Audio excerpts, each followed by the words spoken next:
Nous allons prendre le Bible maintenant. Nous sommes déjà sur notre thème, le combat spirituel. Et dans ce combat spirituel, nous allons développer beaucoup de sujets, de sous-titres. Et c'est vrai que nous ne pouvons pas finir. Mais néanmoins, nous pouvons tirer beaucoup de leçons pour notre édification. Et à présent, nous sommes dans Éphésiens. Éphésiens 6. À partir du verset 14. Parce que la semaine passée, nous avons vu le verset 13. Et aujourd'hui, nous passons au verset 14. Là, nous avons vu le verset 13 la semaine passée, qui est important pour nous. Alors de nous tenir fermes. Parce qu'il y a un mauvais jour. Amen. Et le mauvais jour, c'est le jour où le diable se lève pour t'attaquer. Vous savez, c'est pourquoi nous ne devons pas jouer avec la parole de Dieu. Aimer la parole de Dieu. Amen. Puisque si tu aimes la parole, le mauvais jour, la parole de Dieu devient un pilier. Et tu t'attaches. Puisque c'est la base de ta foi. Et même si les vents viennent, même si l'ennemi t'attaque, tu t'agrippes à ça. Un jour, lorsque Jésus est parti, il y a eu un moment où ils ont frappé les disciples.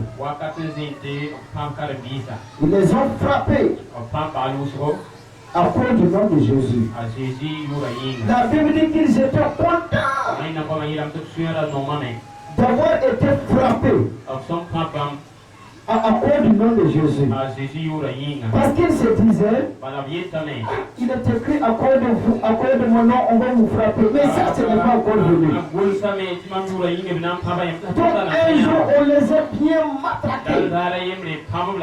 Au lieu de pleurer, chacun montre ses plaies à son ami et dit, tu as vu ça? Alléluia. Ah oui, il avait déjà dit qu'on va nous frapper à cause de son nom. Donc c'était une joie. Amen. Pourquoi? La parole de Dieu était le pilier de leur foi. Gloire au Seigneur Jésus. Je voudrais que toi aussi, tu puisses savoir que la parole de Dieu est un pilier pour toi. La parole de Dieu est un vrai pilier pour toi. Dans le mauvais jour, tu dois bien t'attendre à ce que même si l'adversaire vient, même si l'ennemi vient, alors tu sauras comment t'arrêter. Amen. Dieu soit loué. Prenez vos Bibles. Toujours, nous allons méditer à partir du verset 14. Il dit, prenez garde et donc tenez donc ferme. Ayez avoué la vérité pour ceinture. Revêtez la cuirasse de la justice. Mettez pour chaussure à vos pieds le zèle que donne l'évangile de paix. Prenez par-dessus tout cela le bouclier de la foi, avec lequel vous pourrez éteindre tous les traits enflammés du malin. Prenez aussi le casque du salut et l'épée de l'esprit, qui est la parole de Dieu. J'ajoute le verset 18. Faites en tout temps, par l'esprit, toutes sortes de prières et de supplications. Veillez à cela avec une entière persévérance et priez pour tous les saints. Alléluia. L'armure du chrétien. Le son ne me plaît pas, il bouge à terre, mais j'ai peur de coin. Alléluia. Amen. Regardez bien. Yes, Thomas. Il dit que le chrétien doit avoir une armure. Puisque si vous voyez au début de notre introduction, j'avais dit que chaque chrétien est un soldat défendant le territoire du royaume de Dieu. Et si nous sommes des soldats, l'apôtre Paul décrit ici pour dire qu'un soldat doit avoir des tenues, des armes, c'est-à-dire des armures au complet, son armure au complet. Amen. Amen. Parce que c'est une guerre. Alléluia. Amen. Et là, l'apôtre Paul va citer comment est formée notre armure et comment nous devons le porter. Gloire au Seigneur. La Bible dit cela nous a été donné. Mais il est à toi de dire je vais prendre mes armures. Lorsqu'on enrôle quelqu'un dans l'armée, l'équipement est posé. Quand il y a le combat, on dit voici l'équipement, chacun doit prendre. Il est en train de dire je vais prendre. Amen. Dis à ton ami, l'armure est déjà posée. Il est en train de prendre. Amen. C'est pourquoi Paul dit revêtez-vous. Il n'a pas dit allez chercher. Revêtez-vous. Alléluia. Donc nous disons merci à Dieu pour cela. Parce que c'est gratuitement que Dieu nous a donné. Alors, et c'est à nous de nous revêtir. Donc comprendre que nous sommes bien placés. Amen. Pour le combat. Éphésiens 1 nous dit nous sommes placés dans le lieu céleste. Dis je suis mieux placé dans une position élevée que mes adversaires. Alléluia. Parce que nous sommes bien positionnés. La Bible dit que nous sommes assis dans le lieu céleste. Donc et nos adversaires sont plus bas. Maintenant si nous prenons l'équipement normal, alors avec ses ennemis, c'est facile de les vaincre. Alléluia. Et les armures, l'armure qu'on nous a décrit ici, il y a qu'un seul. Il y a un seul qui est là pour pouvoir utiliser et défendre. C'est-à-dire, disons, et combattre. Le reste, c'est pour nous protéger. Amen. C'est ce qu'on appelle les armes offensives et défensives. Donc Dieu t'a donné l'équipement. Nous sommes en guerre. Alléluia. Nous sommes en guerre. Et tu dois avoir toutes ces armes-là. Un soldat sans ceinture, c'est pas la peine. Un soldat sans cuirasse, un soldat sans bouclier, c'est difficile. Tu es exposé. C'est pourquoi, quand nous allons au combat, la première des choses, c'est notre sécurité. Amen. C'est ça. Regardez partout. Même quand les soldats sortent pour aller combattre, même lors des manifestations, quand il y a des gens qui marchent et les soldats s'en vont pour les refouler, leur casque. 2. Ils ont des gilets qu'on appelle des gilets paraballes. 3. au niveau de leurs genoux jusqu'au pied, jusqu'au niveau de la ringage, ils ont des trucs qui sont durs. Ah oui, parce que les canaux de gens peuvent taper, ça va se blesser. Les gens peuvent les blesser. Et après, ils ont quelque chose qu'ils ont comme ça. Et ils marchent tous ensemble. Après ça, voici une arme maintenant qu'ils ont. Contre les gens, c'est leur matraque. Et puis aussi, quelqu'un là avec ce qu'on appelle pour jeter le piment dans les yeux des gens, les gardes lacrymogènes. Donc, tout le reste là, c'est pour bien s'équiper. Oui, pour bien se protéger. Et l'autre maintenant, pour la défense, pour pouvoir combattre.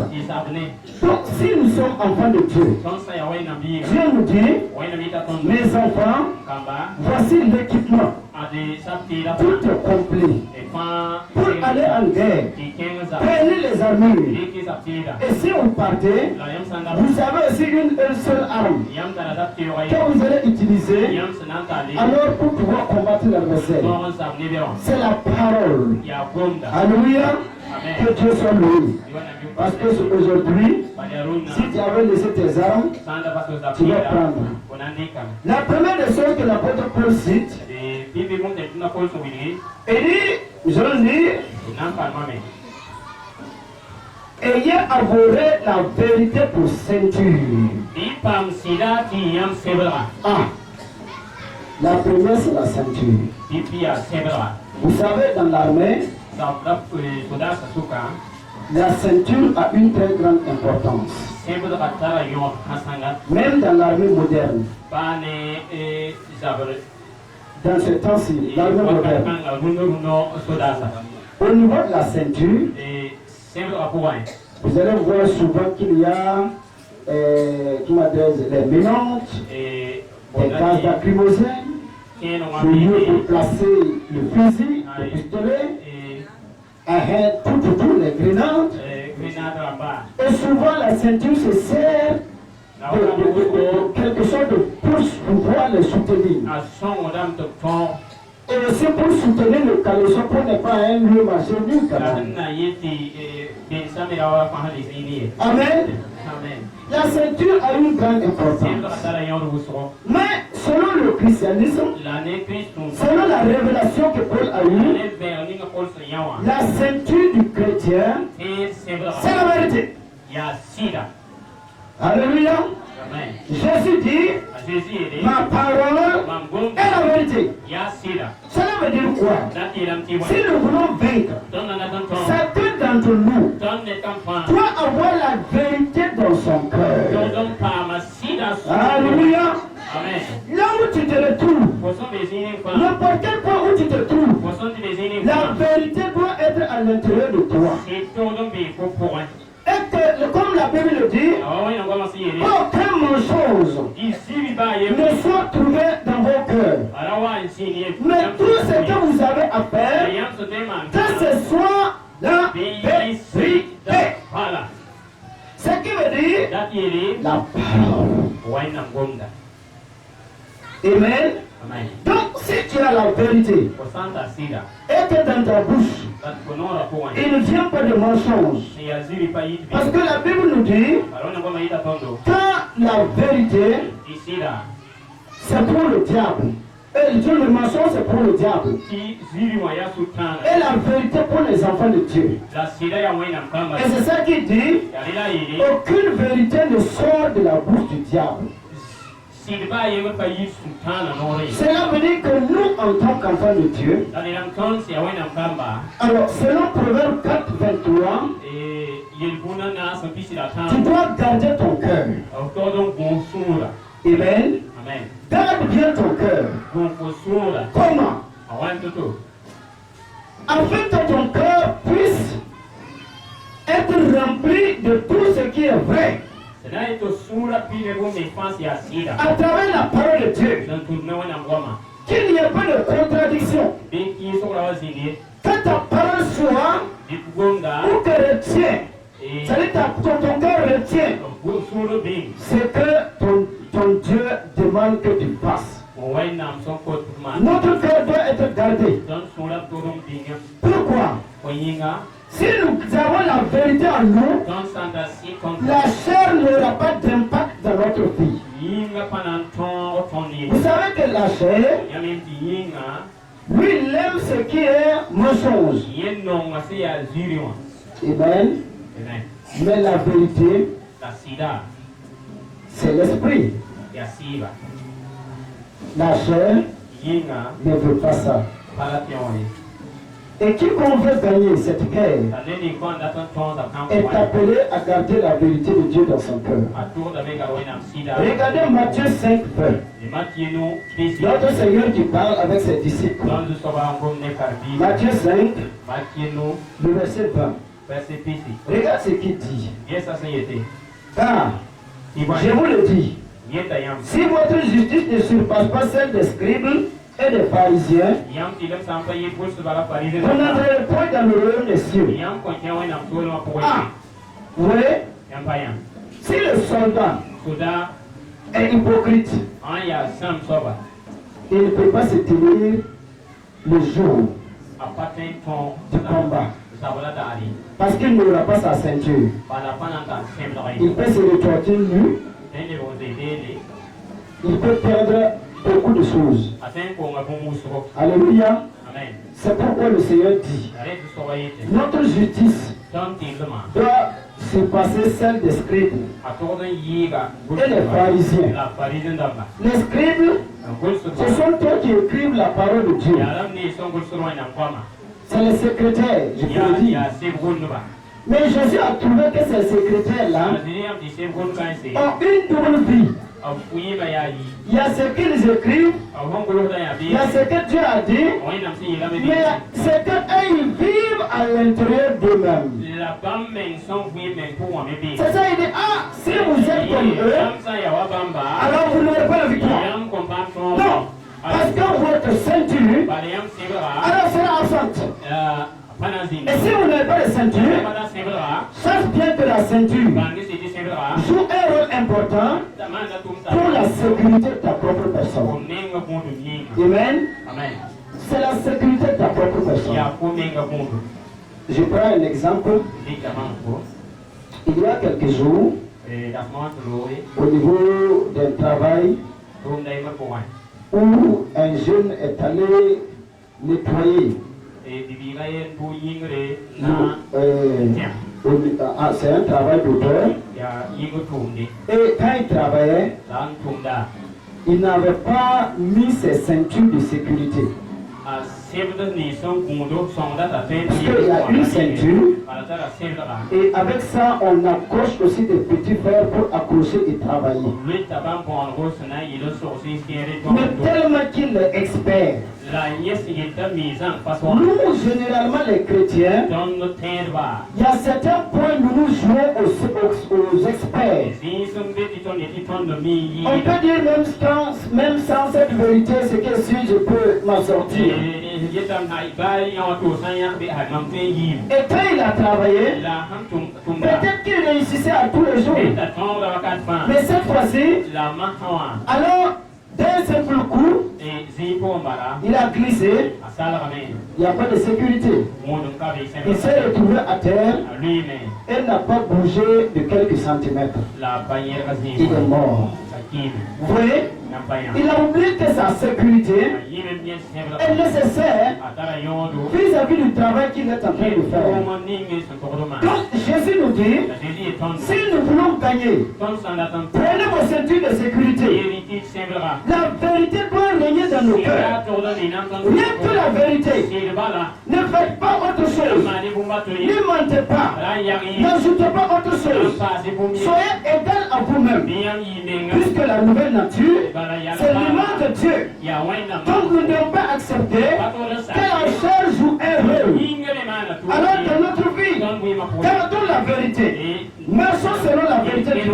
Et là nous sommes protégés. Nous avons la sécurité qui retient notre caleçon.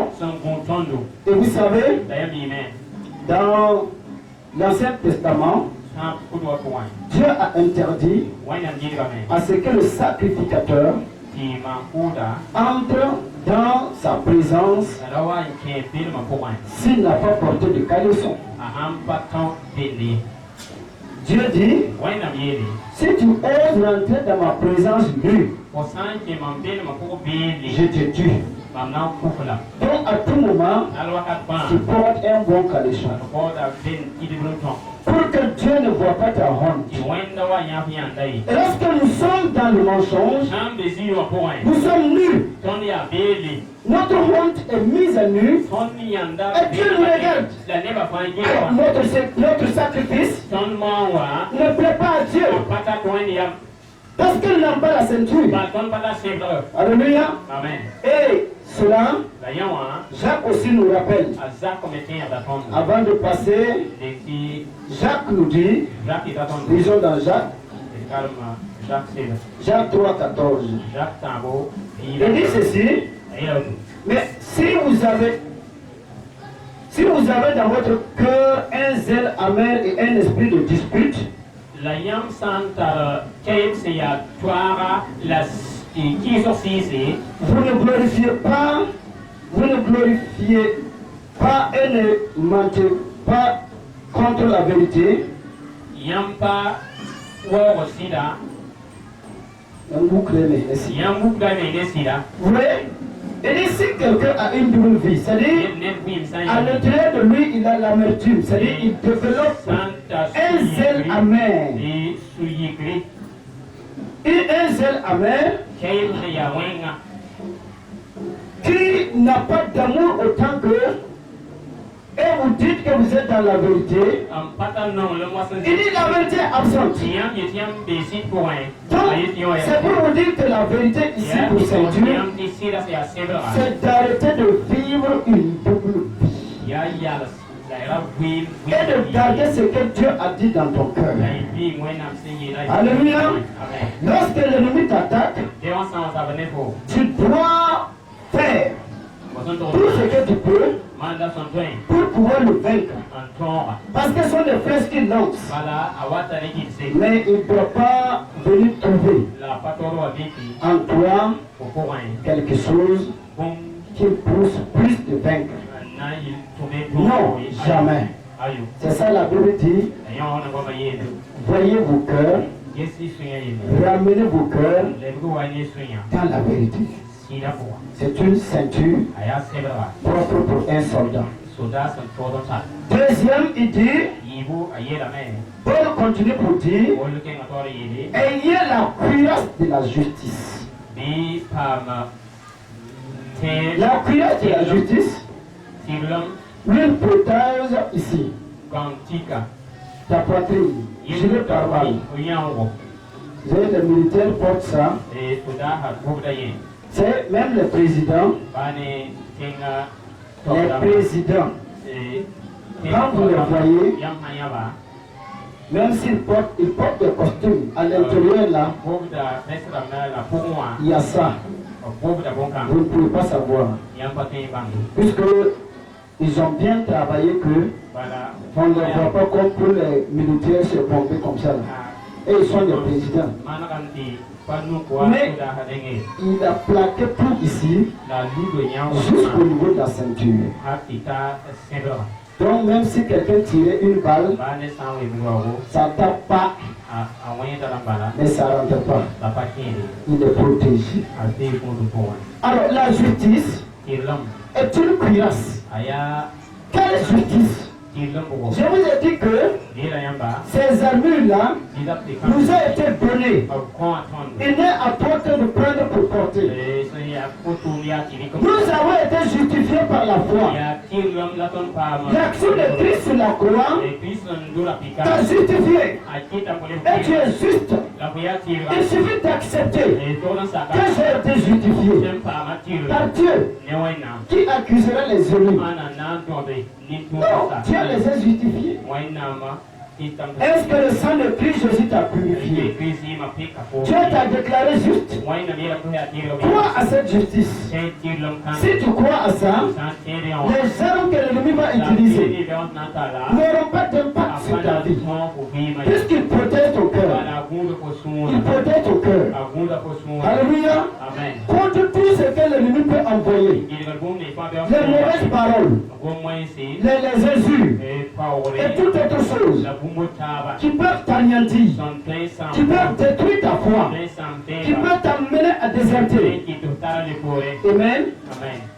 Si le militaire n'est pas équipé, il n'est pas efficace pour le combat. J'ai écouté un militaire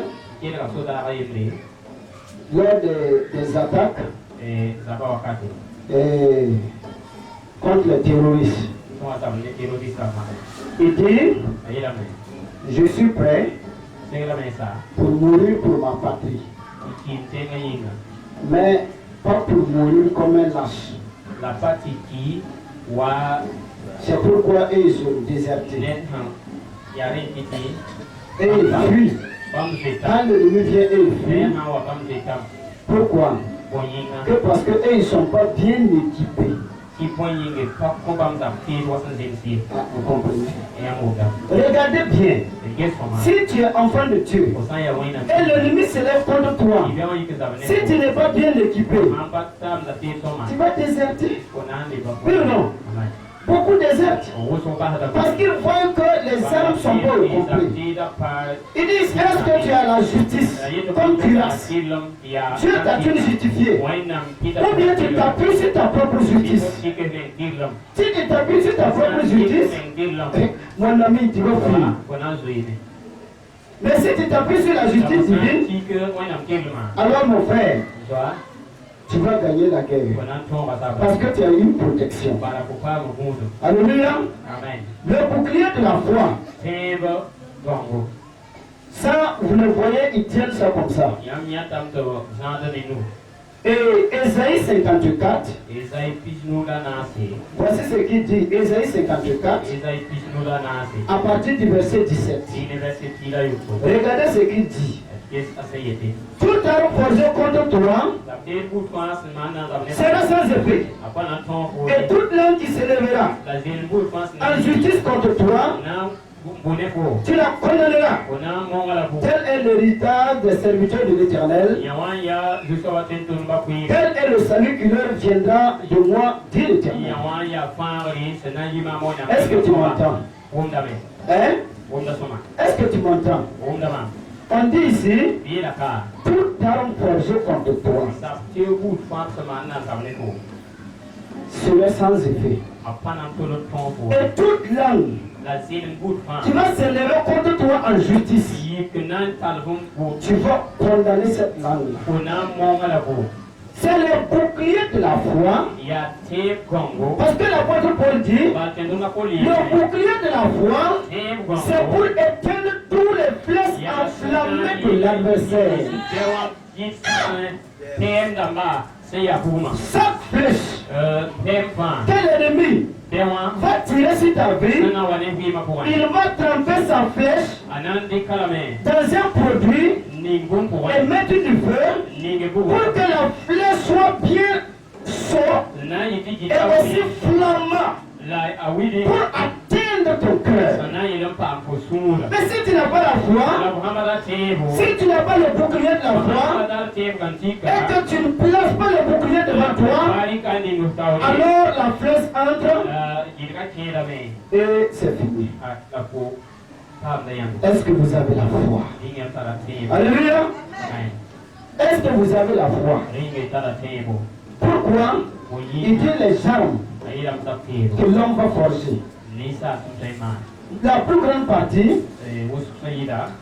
comme Paul a dit, les flèches que l'ennemi envoie, ça peut être des paroles. Des paroles, vous savez, la Bible dit, une bonne nouvelle fortifie les muscles. Mais une mauvaise nouvelle peut t'abattre. Oui ou non? Il y a des gens, il peut être là, il est en bonne santé. Et puis même il est constipé, il a scié sa voix 3 jours. Mais voilà que Là, quelqu'un vient net et lui dit une nouvelle, une parole. Et la parole, la personne n'a pas utilisé le bouclier de la foi. Et la parole a pu pénétrer. Fin de la constipation. Il n'y a pas de sans tête là. Parce qu'il y a une diarrhée qui suit. Il va déranger tout le système de l'organisme et produire autant de liquide pour pouvoir amener dans les toilettes. Oui. Parce que les flèches que l'ennemi envoie sont enflammées. Mais si nous avons la foi, si l'ennemi envoie une flèche, tu le repiques. Nous avons vu comment Jésus a fait. Quand Pierre, l'ennemi est allé prendre Pierre pour dire toi tu ne mourras pas. C'est comme une flèche qui venait. Qu'est-ce que Jésus a fait? Il dit toi, arrière de moi Satan. Automatiquement il a refoulé. Parce que la parole est venue, c'était pour semer des doutes dans le cœur de Jésus. C'était pour semer beaucoup de choses. Pourtant ça ne vient pas de Dieu. Mais c'est sorti. Et c'est venu. Vous savez, quand Jésus est né, Marie sa mère, le sacrificateur l'ayant pris pour présenter à Dieu, ayant donné sa prophétie a dit à la femme, l'enfant sera comme une épée qu'on transperce ton cœur. Donc, mais la femme a gardé ça en elle. Donc il y a des moments quand cela arrive, la femme se rappelle.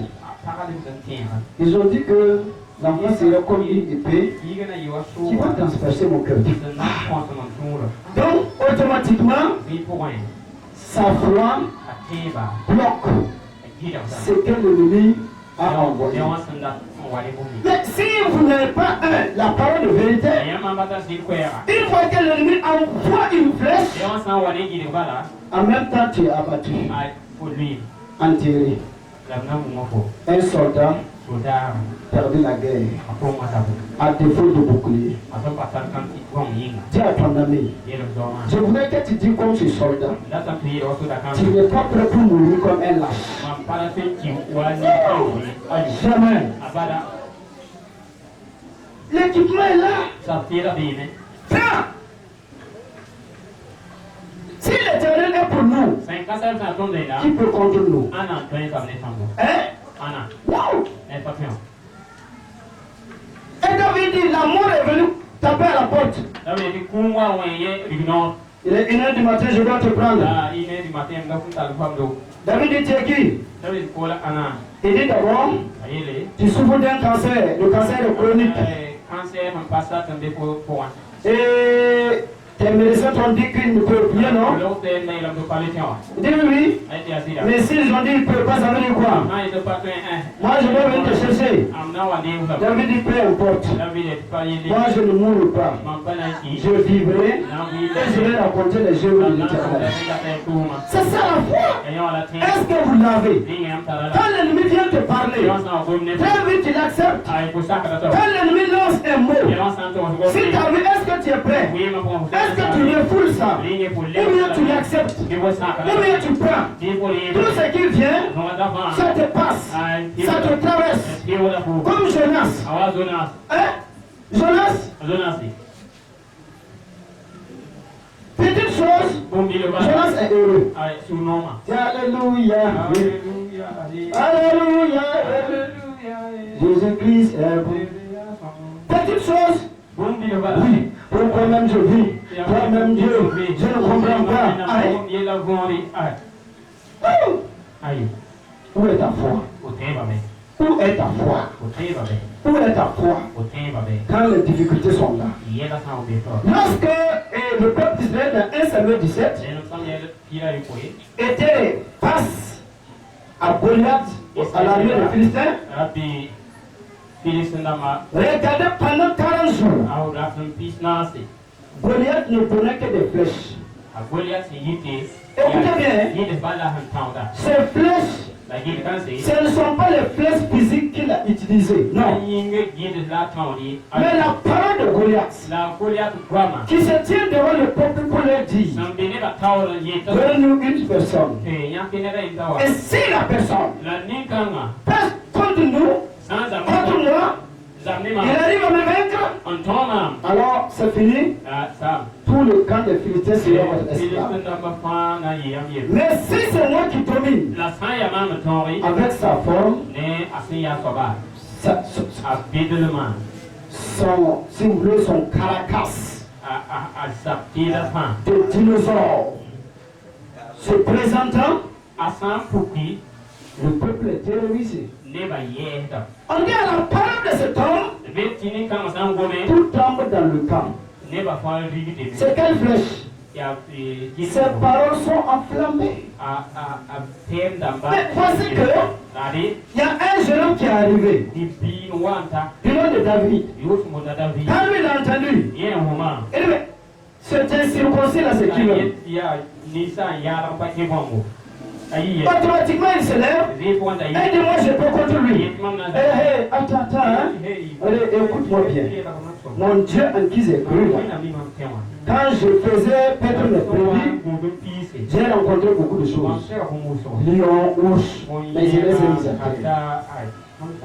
Toi, aujourd'hui, regarde une flèche. David aussi va envoyer. Aujourd'hui, je vais donner ta chair, la chair de ton peuple là aux oiseaux des champs. La flèche vient de pénétrer. Où? Dans le cœur de cet homme. Il dit, ah bon? C'est ça. Est-ce que vous laissez le diable s'aimer les mauvaises paroles, s'aimer la destruction, vous venez détruire votre cœur? Or la Bible dit, ne vous attristez pas, ne vous attristez pas, ne vous découragez pas. La Bible dit, n'acceptez pas ce que vous ne craignez pas, ce que les autres craignent. Je suis avec vous tous les jours jusqu'à la fin des temps. Il est présent avec toi. Tu dois utiliser le bouclier de la foi contre les maladies, contre les difficultés, contre tout ce qui sera contre ta famille, sur la vie des enfants, toute opposition qui se lève, quel qu'il en soit. La foi est un bouclier. Garde la foi. Garde la foi. Ne tremble pas. Amen. Si l'ennemi a dit un mot, toi tu dis quoi? Hein? Toi tu dis quoi? Mais aujourd'hui, l'apôtre Paul dit, prends cela comme armure. On continue. Il dit, prenez aussi le casque du salut. Est-ce que vous avez le casque du salut? Vous connaissez le casque du salut? Il n'y a pas un soldat sans casque. Sinon sa tête, ils vont l'exploser.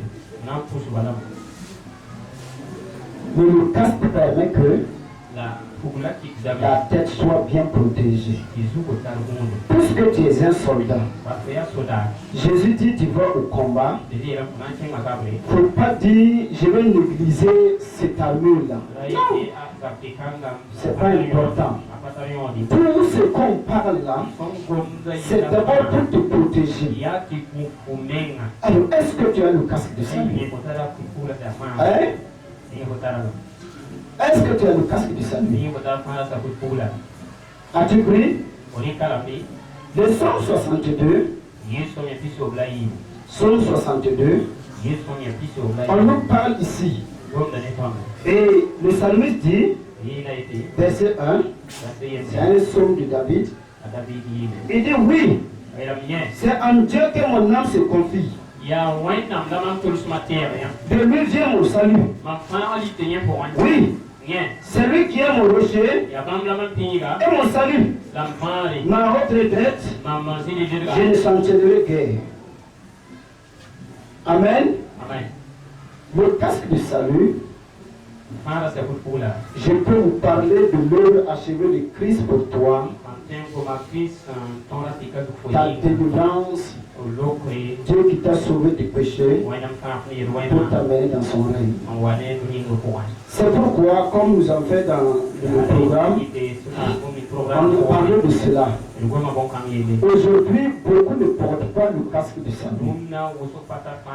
Non. Les têtes sont vides.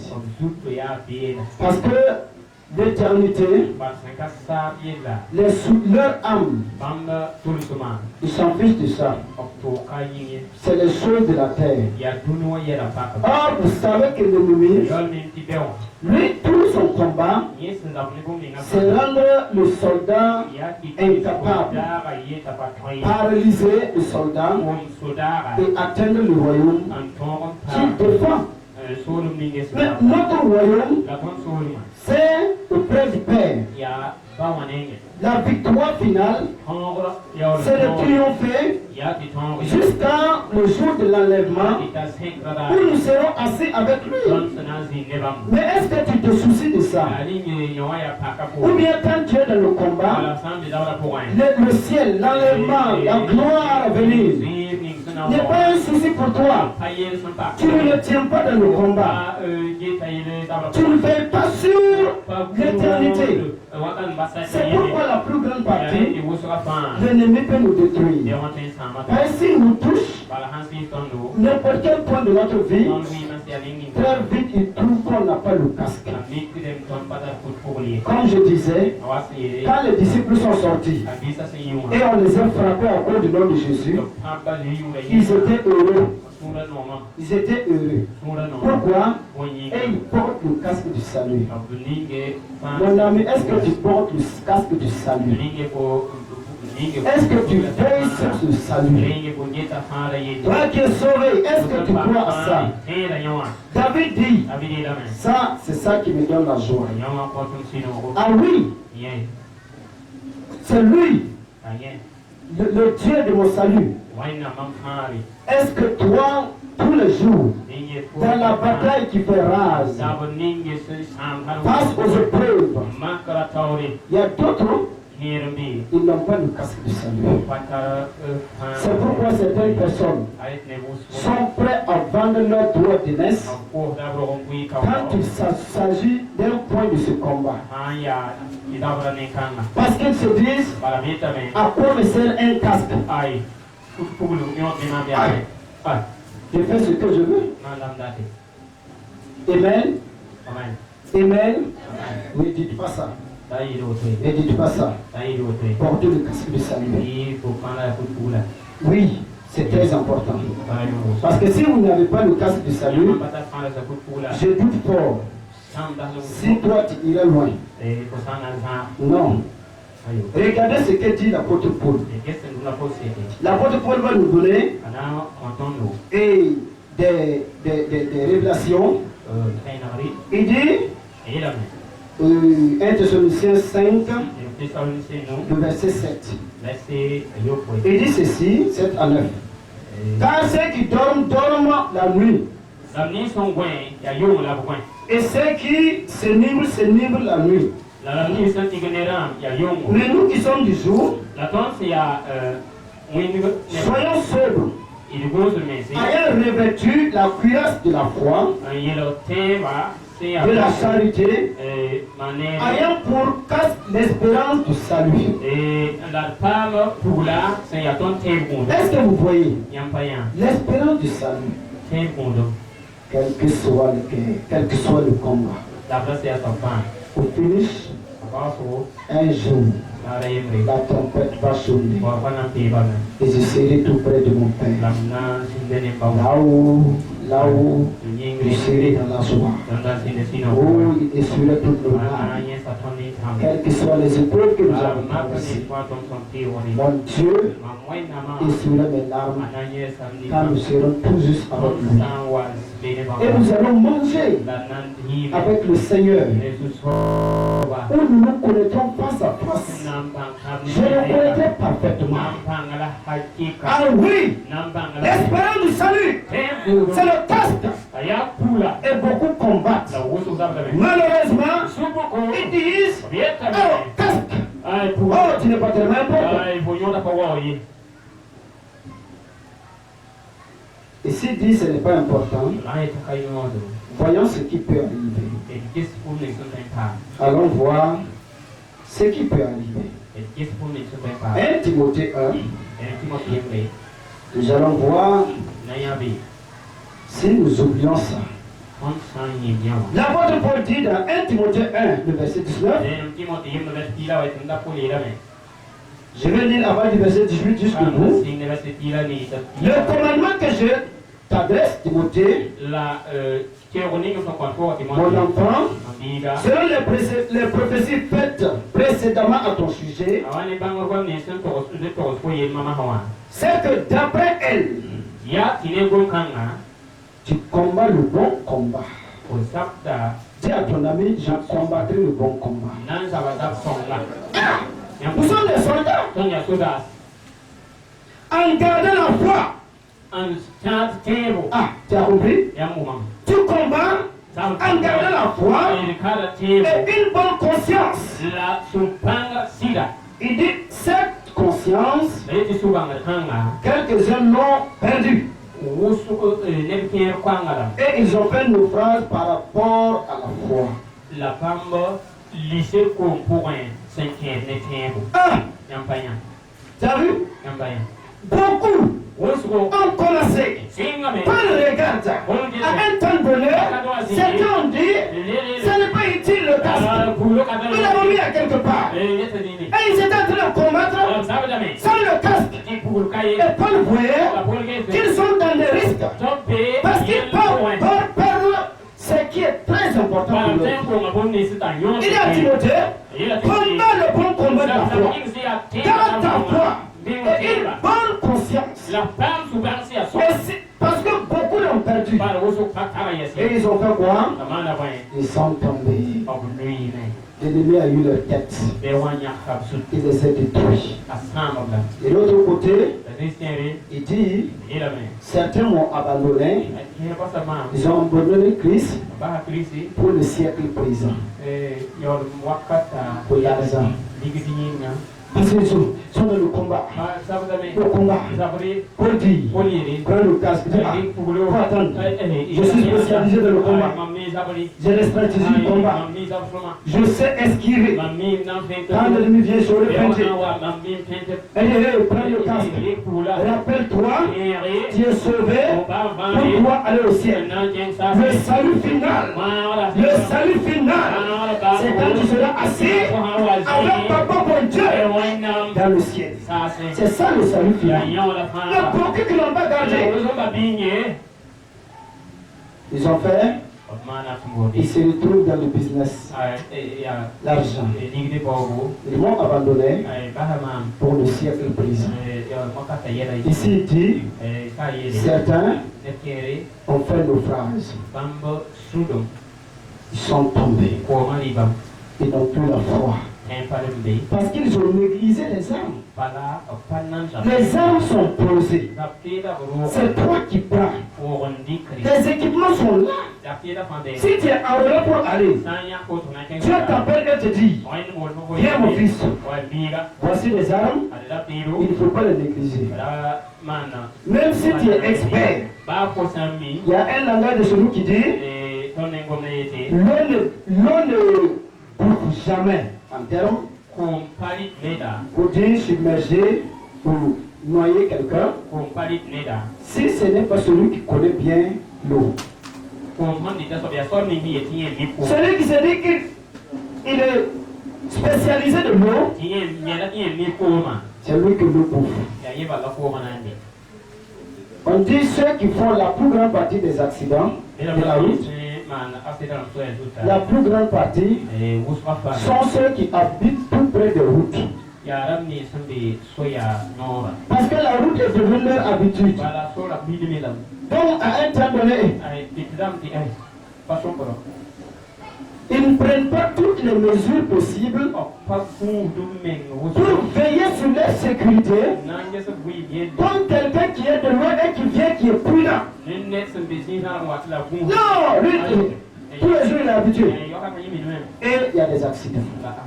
Prenez le casque du salut, mes amis. C'est très important pour votre vie, car nous combattons pour aller au ciel. Alors voici maintenant l'autre arme.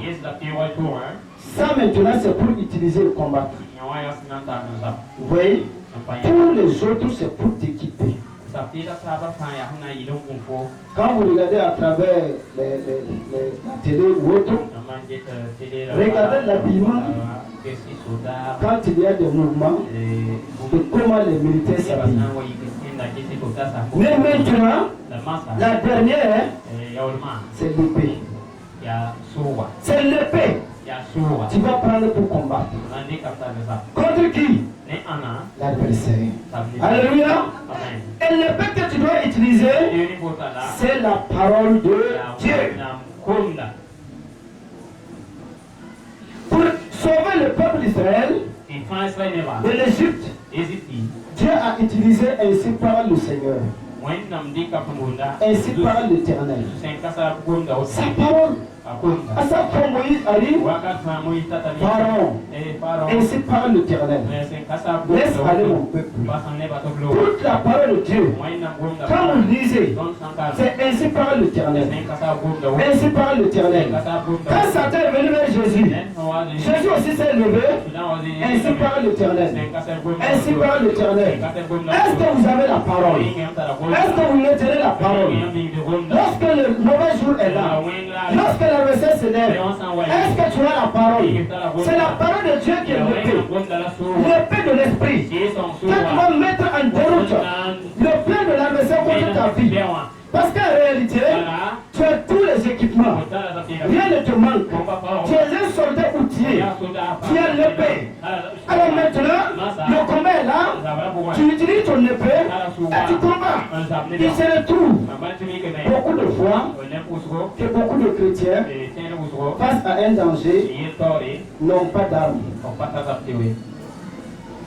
Il arrive beaucoup, même dans leurs rêves, quelque chose surgit, ils n'ont rien.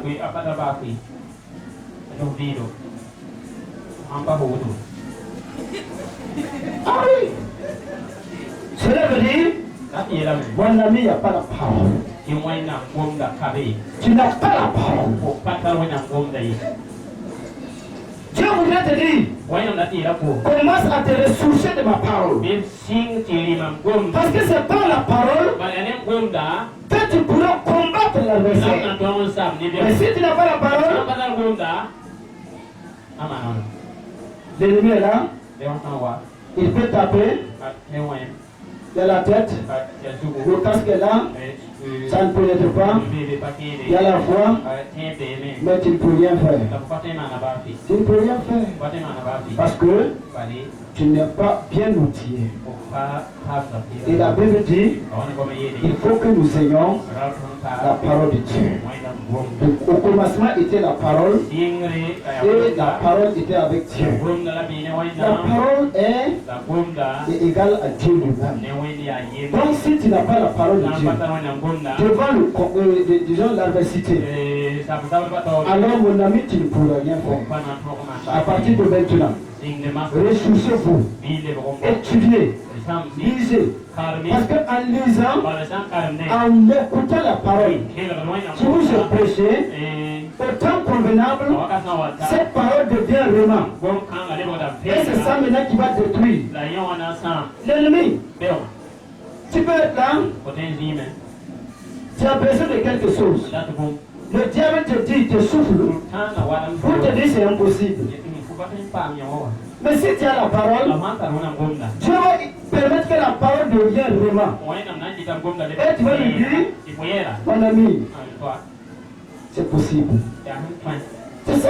ya ko Et vous savez que sans la parole, han pa nuna ngom nous ne pouvons rien faire. don pa te ma ba Non. abada Si tu veux faire tout lutter, anda ko mau ne sanga teka il faut croire à la parole de Dieu. aba yewe na ngom da Tout ce que tu veux. ko hunda ta La ma parole de Dieu guérit. wena ngom da ma La parole de Dieu restaure. wena ngom da tulum da men Jésus dit, di la ma parole est la vérité. ngom da ya sila Et il n'y a rien d'impossible la gom pa bi avec Dieu.